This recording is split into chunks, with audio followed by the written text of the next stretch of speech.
Have you ever wondered why the deepest spiritual awakenings often emerge from the darkest valleys of human suffering? Why the path to divine consciousness sometimes requires us to first descend into what feels like psychological hell?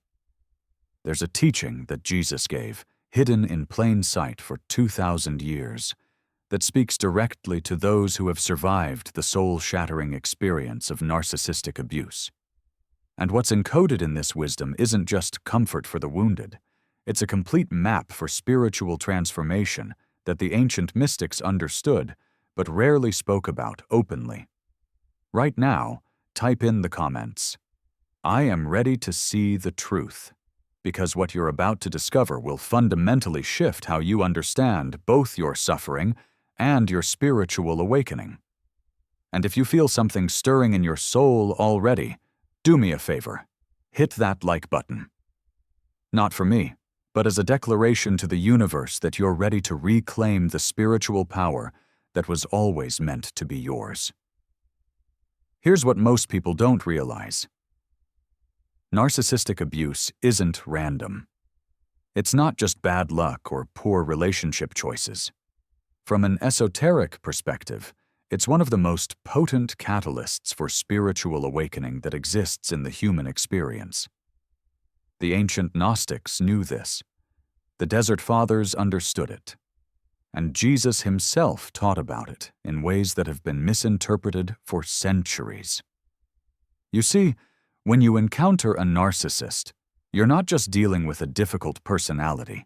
You're facing a mirror that reveals every crack in your spiritual armor, every place where you've abandoned yourself, every moment where you've given your divine power away. And paradoxically, it's precisely this brutal revelation that creates the conditions for genuine spiritual rebirth. In this video, we're going to unveil the hidden teachings that connect your experience of narcissistic abuse to the very same initiatory process that mystics and saints have undergone throughout history.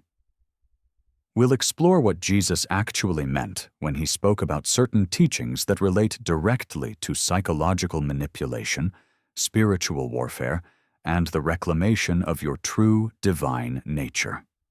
You'll discover the 3 stages of spiritual awakening that follow narcissistic abuse, the ancient technique for energetic protection that Jesus encoded in his parables, and why your suffering wasn't meaningless.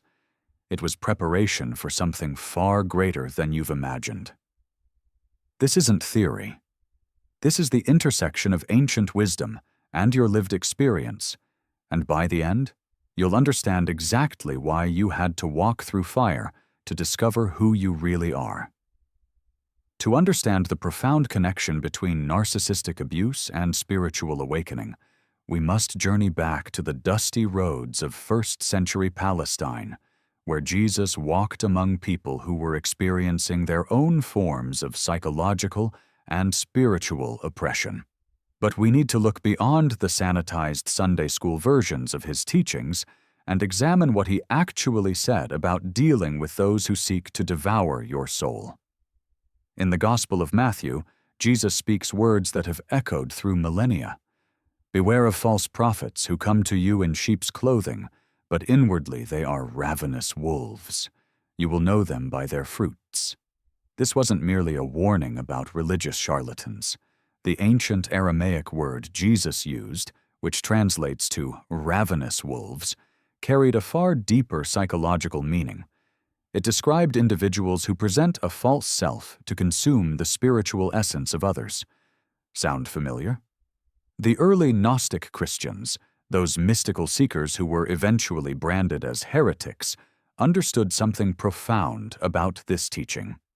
In the Nag Hammadi texts, discovered in 1945 in the Egyptian desert, there are references to archons, parasitic entities that feed on human fear, doubt, and disconnection from the divine source.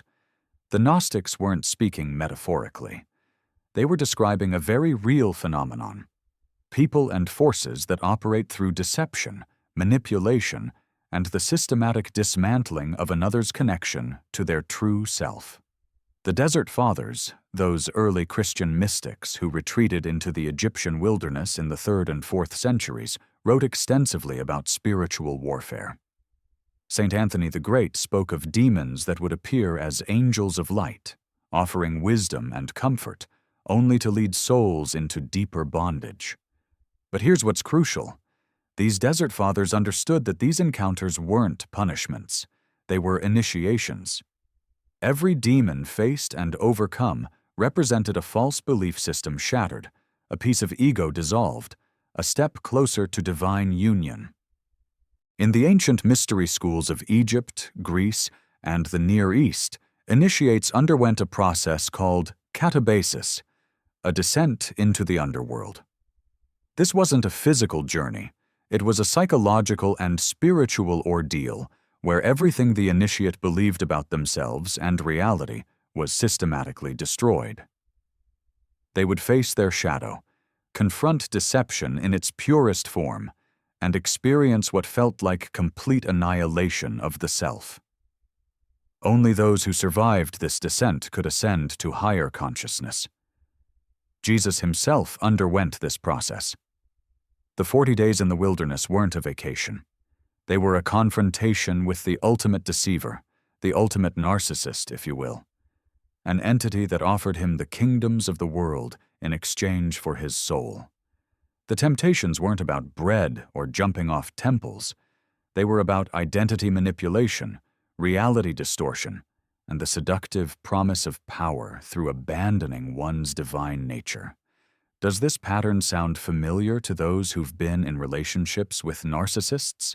The Essenes, the mystical Jewish community that many scholars believe Jesus was connected to, had extensive teachings about what they called the spirit of deceit versus the spirit of truth.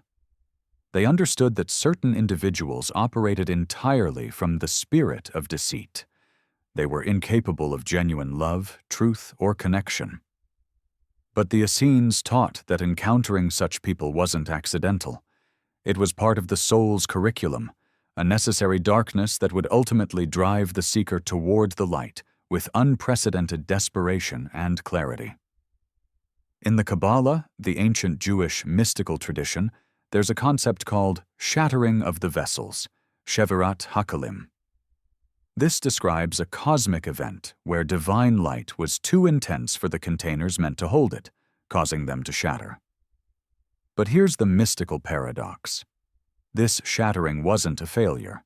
It was necessary for creation itself.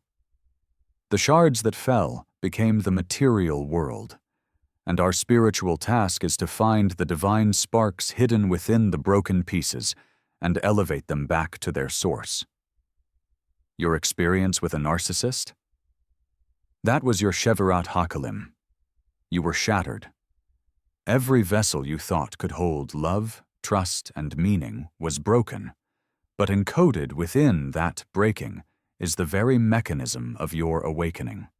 The false self had to be destroyed so the true self could emerge. Jesus taught in parables specifically because direct truth would be misunderstood or misused. When he spoke about pearls before swine, he wasn't being elitist. He was warning against sharing your sacred essence with those who cannot recognize its value, those who will trample it and turn to attack you. This is perhaps the most direct teaching about narcissistic abuse in all of Scripture, yet it's been overlooked for 2,000 years. Now, let's unveil what actually happens to you spiritually when you encounter a narcissist, and why Jesus' teachings provide the exact roadmap for navigating this dark initiation into higher consciousness. When you first meet a narcissist, something extraordinary occurs on an energetic level that most people never recognize. They don't just charm you or manipulate you. They perform what ancient mystics would call soul scanning. Within moments of meeting you, a narcissist unconsciously identifies every wound, every unmet need, every place where you've been spiritually disconnected from your own divine truth. And then, like a master counterfeiter, they create a perfect mirror of what your soul has been longing for. This is why the beginning feels so magical, so destined, so spiritually significant. You're not imagining the depth of the connection. You're experiencing someone reflecting your own soul back to you. But here's the devastating truth. It's a reflection in a broken mirror.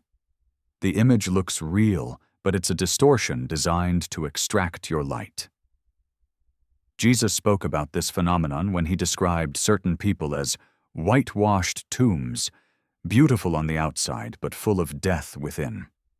The Aramaic word he used suggests something even more sinister. A carefully constructed exterior that conceals absolute emptiness. This is the narcissist's true nature.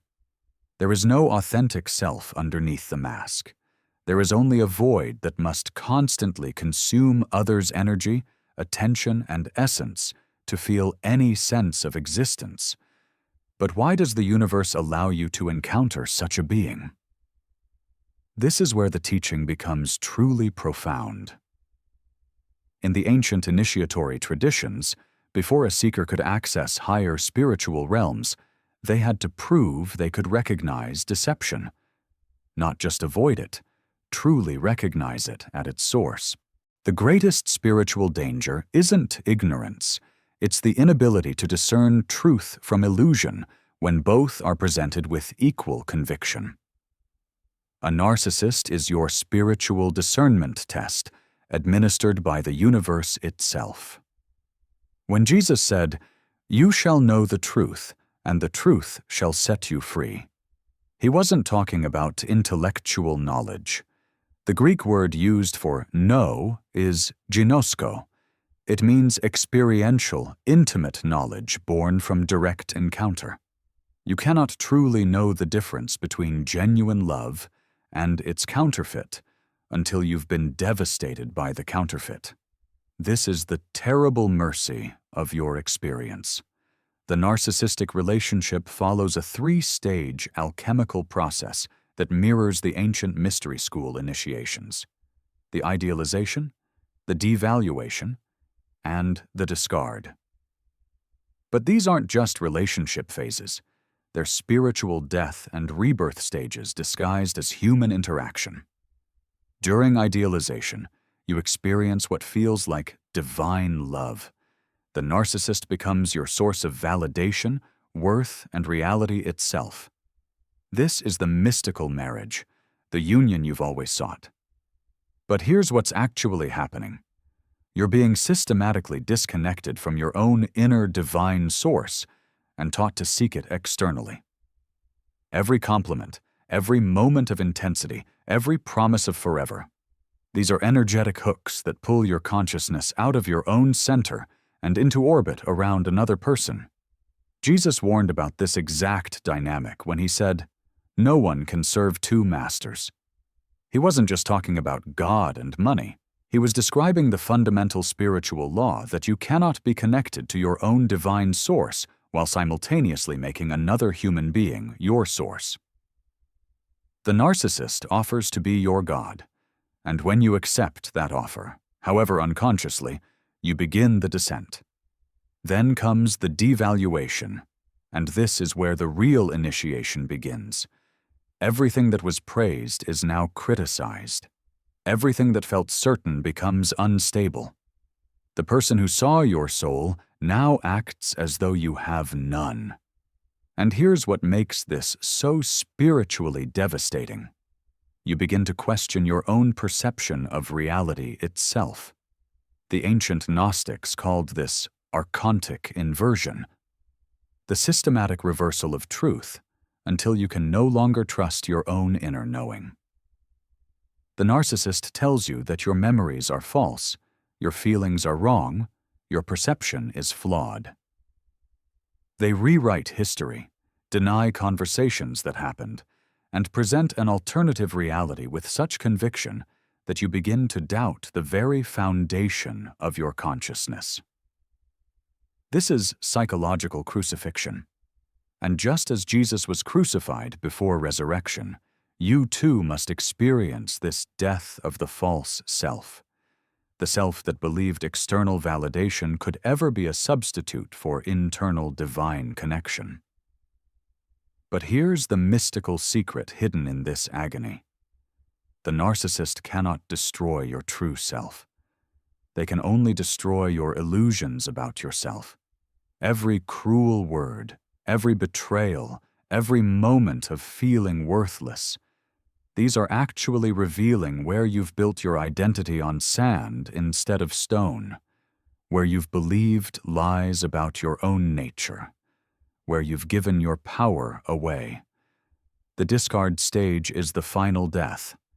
Whether you leave or they leave, there's a moment where everything collapses. The relationship you thought was your destiny reveals itself as a cruel mirage. The person you loved reveals themselves as someone who perhaps never truly existed. And you're left in what the mystics call the dark night of the soul. A void so complete that even God seems absent.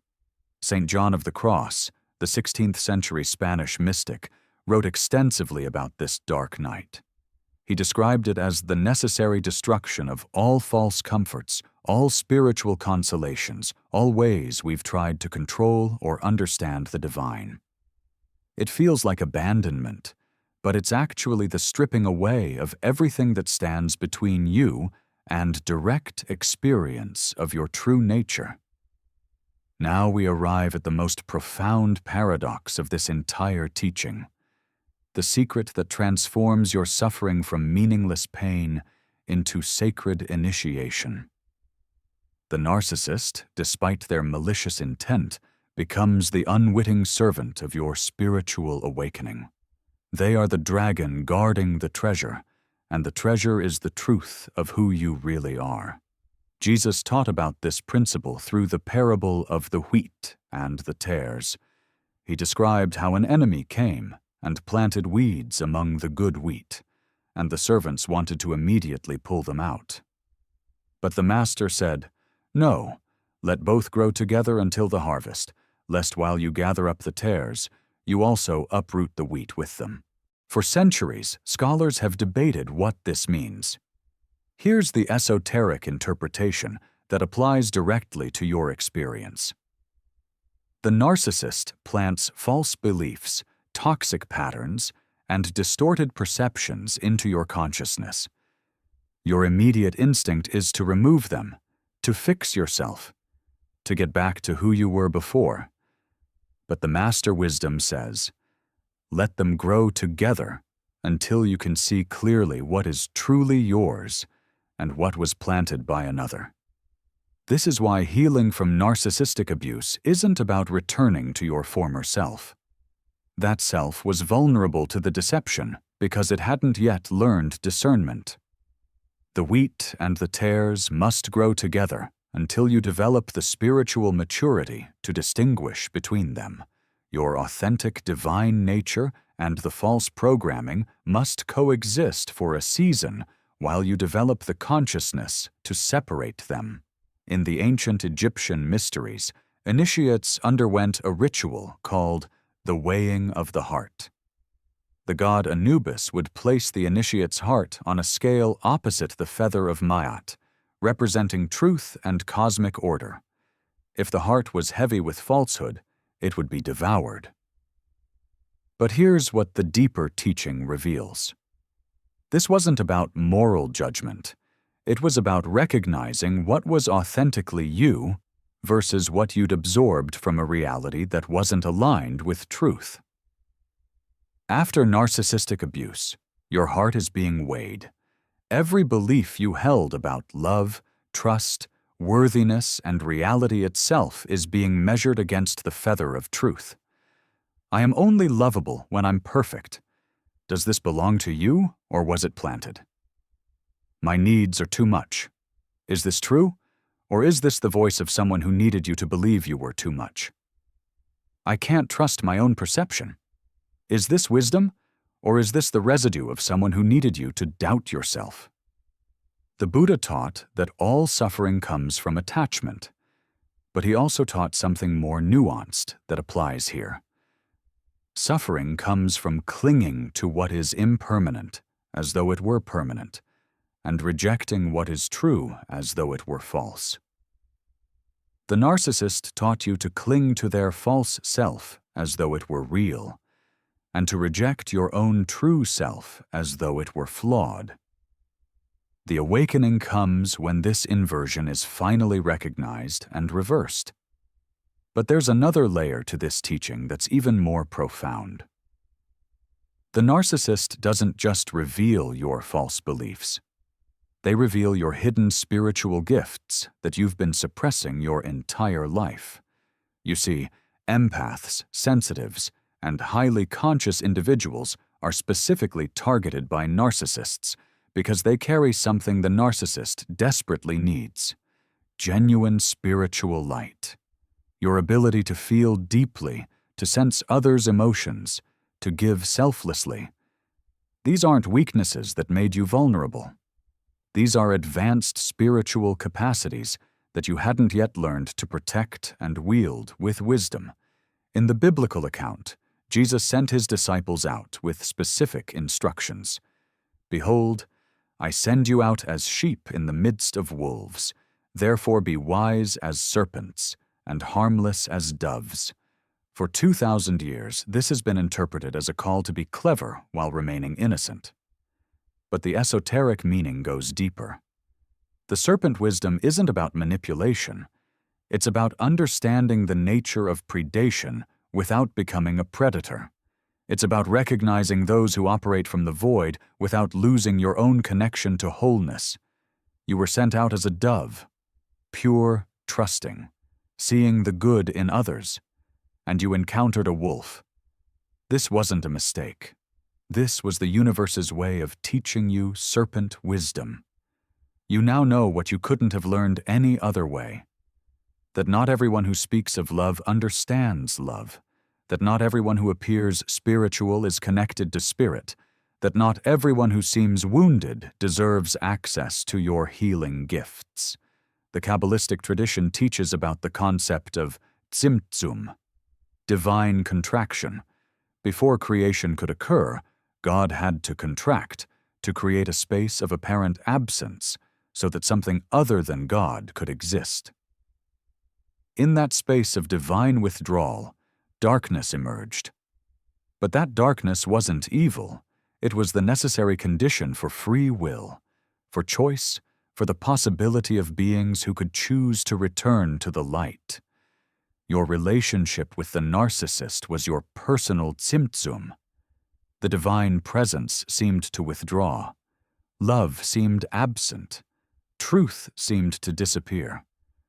And in that terrifying void, you were given the most precious gift any soul can receive: the choice to find your way back to the light, not because you were told to, not because it was easy, but because you chose it from the depths of your own sovereign will. This is what Jesus meant when he spoke about losing your life to find it. The life you lost was the one built on illusions, on people-pleasing, on abandoning yourself to keep the peace, on believing that love requires you to disappear. And the life you're finding is the one where you recognize that you carry the divine spark within you, that no one can give you worth because you already possess it, that your sensitivity is a superpower that was simply aimed in the wrong direction. There's a teaching in the Gospel of Thomas, one of those Gnostic texts that didn't make it into the official Bible, where Jesus says, "If you bring forth what is within you, what you bring forth will save you. If you do not bring forth what is within you, what you do not bring forth will destroy you." The narcissist forced you to confront everything you hadn't brought forth. Every boundary you didn't set, every truth you didn't speak, every time you made yourself small to accommodate someone else's ego. What you didn't bring forth was destroying you from the inside, slowly, invisibly. And then the narcissist came and made that destruction visible, external, undeniable. They showed you what happens when you abandon yourself. They demonstrated where betraying your own truth leads. They became the living consequence of every time you said yes when you meant no. Every time you stayed when you should have left, every time you doubted your own knowing to preserve a relationship. Now we move from understanding to embodiment, from knowledge to practice. Because wisdom without application remains merely intellectual entertainment, and your soul didn't endure this initiation for entertainment. It endured it for transformation. What follows are the sacred practices that will help you alchemize your suffering into spiritual gold. The first practice is what I call the reclamation of the inner witness, and it's based on a teaching Jesus gave that's been widely misunderstood. When he said, "The kingdom of God is within you," he wasn't speaking poetically. He was giving you a precise instruction for spiritual sovereignty. Right now, begin this practice. Close your eyes and place your hand on your heart. Take 3 deep breaths, and with each exhale, imagine you're stepping back from your thoughts, from your emotions, from your pain. You're not rejecting them. You're simply observing them from a place deeper within. This observer, this witness consciousness, is what the mystics call your divine self. The narcissist convinced you that you were your thoughts about yourself, your emotions, your perceived flaws. But you are the awareness that observes all of these things.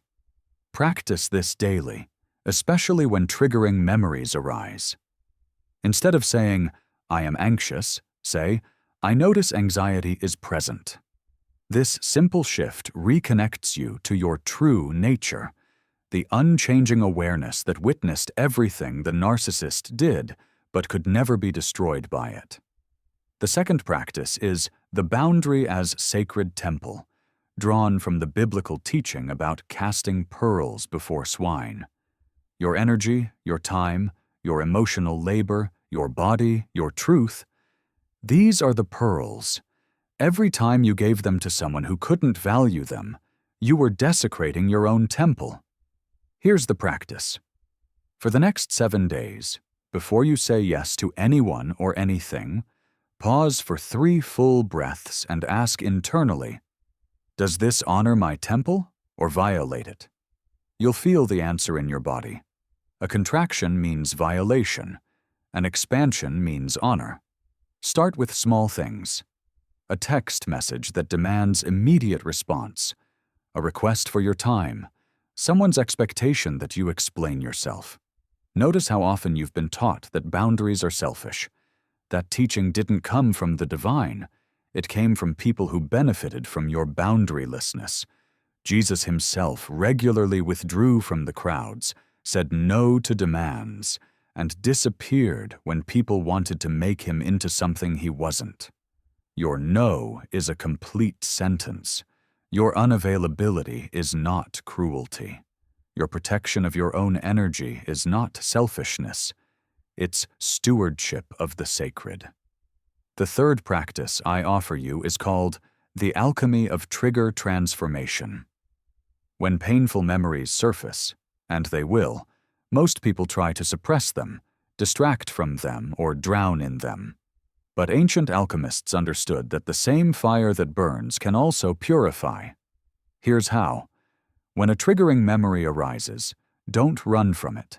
Sit with it intentionally. Feel where it lives in your body, chest, throat, stomach. Place your hand there. Now, instead of replaying the narrative of what happened, ask this question. What was I believing about myself in that moment that allowed me to accept that treatment? The answer might be, I believed I wasn't enough, or I believed I deserved punishment, or I believed their perception of me was more real than my own. Write down that belief. Then, speaking out loud, say, that belief was planted in me, but it is not the truth of who I am. Follow it with a counter-truth. The truth is that I am inherently worthy, divinely created, and completely whole. Your neural pathways have been carved by the narcissist's lies. This practice begins to carve new pathways based on truth. Do this with every trigger, and watch as the emotional charge begins to dissolve, not through avoidance, but through conscious transformation. The fourth practice is what the Desert Fathers called spiritual warfare through prayer, but we'll modernize it: the practice of energetic severance. The narcissist created energetic cords to you, invisible connections through which they could continue to drain your energy even after the relationship ended. You feel this when you can't stop thinking about them, when you imagine conversations with them, when you check their social media, when you wonder if they've changed for someone else. Here's the practice. Once per day, preferably at the same time, sit quietly and visualize a golden light surrounding your entire body. See any cords extending from you to the narcissist. They might appear as dark threads, chains, or tubes. Now visualize an angelic sword. Jesus spoke of the sword of truth, cutting these cords one by one. As each cord is severed, say aloud, "I release you back to your own journey. You have no claim on my energy, my thoughts, or my peace." Then see the severed cords dissolving into light and returning to the earth. Fill the spaces where the cords were attached with golden light from your own heart. This isn't just visualization. You're working with real energetic structures. Many report feeling physically lighter, sleeping better, and experiencing fewer intrusive thoughts after practicing this consistently for 21 days. The fifth practice is the restoration of inner knowing, based on Jesus' teaching that "my sheep hear my voice." Your inner voice, your intuition, your gut feeling, your instinct, was systematically attacked and undermined by the narcissist. They taught you that what you felt wasn't real, what you remembered didn't happen, what you knew wasn't true. Rebuilding this is essential. Start small. Throughout each day, make minor predictions based on your intuition. I feel like Sarah is going to call today. Something tells me to take a different route. My gut says this email needs to wait. Then track whether your intuition was accurate. You'll be astonished at how often it is. As you validate your own knowing in small matters, you rebuild trust in yourself for larger matters. Eventually, you'll recognize that your intuition was screaming warnings about the narcissist from the beginning, but you'd been conditioned to override it. Never again.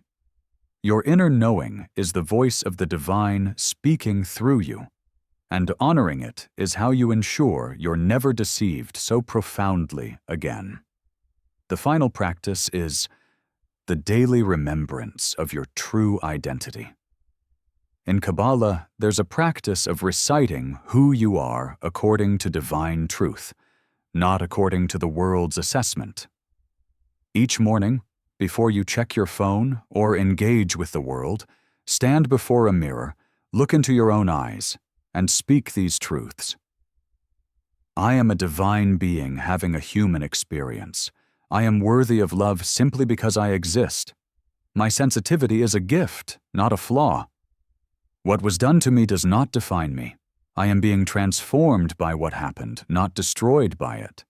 I reclaim my light, my voice, and my power today. This practice might feel awkward or false at first. That discomfort is precisely the evidence that the narcissist's programming is still active. Keep going. Truth doesn't require your belief to be true. It requires your practice to become embodied. You've journeyed through the ancient wisdom that connects your deepest suffering to your highest awakening, and now you stand at the threshold of a profound realization. What happened to you wasn't random, wasn't punishment, and wasn't a waste of your precious time on this earth. It was an initiation disguised as devastation, a spiritual curriculum delivered through the most painful teacher you could have encountered. Jesus emerged from the wilderness after 40 days of facing the ultimate deceiver, And he emerged not weakened, but wielding a power and clarity that would transform human consciousness for millennia. You too have been in your wilderness. You too have faced deception in its purest form. And you too are emerging with gifts that those who've never descended into that darkness can never fully possess. The ability to discern truth from illusion, the wisdom to protect your sacred essence, the strength that comes only from having been shattered and choosing to reassemble yourself according to your own divine blueprint, rather than someone else's design. The narcissist thought they were destroying you. They thought they were feeding on your light until nothing remained.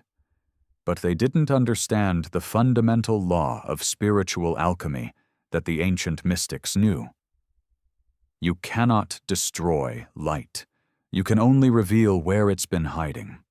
Every moment of that relationship was showing you where you'd abandoned yourself, where you'd dimmed your own radiance to make someone else comfortable, where you'd betrayed your own knowing to preserve a connection that was already broken from the beginning. And now you know. You know what love isn't. You know what your boundaries are worth. You know that your sensitivity isn't a weakness to be exploited, but a sacred gift to be protected. You know that you would rather be alone in truth than accompanied by beautiful lies. This knowing, this hard-won, blood-bought, soul-forged knowing is the treasure that was always waiting on the other side of your suffering. There's a reason this video found you today. There's a reason these words are resonating in the depths of your being. It's because your soul is ready to stop identifying as a victim of narcissistic abuse and start recognizing yourself as an initiate who survived a mystery school teaching that breaks most people who enter it. You didn't just survive, you're being transformed. The caterpillar doesn't know that the dissolution happening in the cocoon is actually the process of becoming a butterfly. All it knows is that everything it was is ending. You've been in that cocoon. And whether you can see it yet or not, wings are forming. So here's my final offering to you, the truth that I want you to carry forward from this moment. The narcissist was never your soulmate, your twin flame, your destiny, or your divine assignment. They were the false prophet Jesus warned about, dressed in sheep's clothing. But encountering them was your divine assignment. Surviving them was your spiritual victory. And learning to transmute that experience into wisdom, boundaries, and unshakable connection to your own inner divine source. That's your resurrection.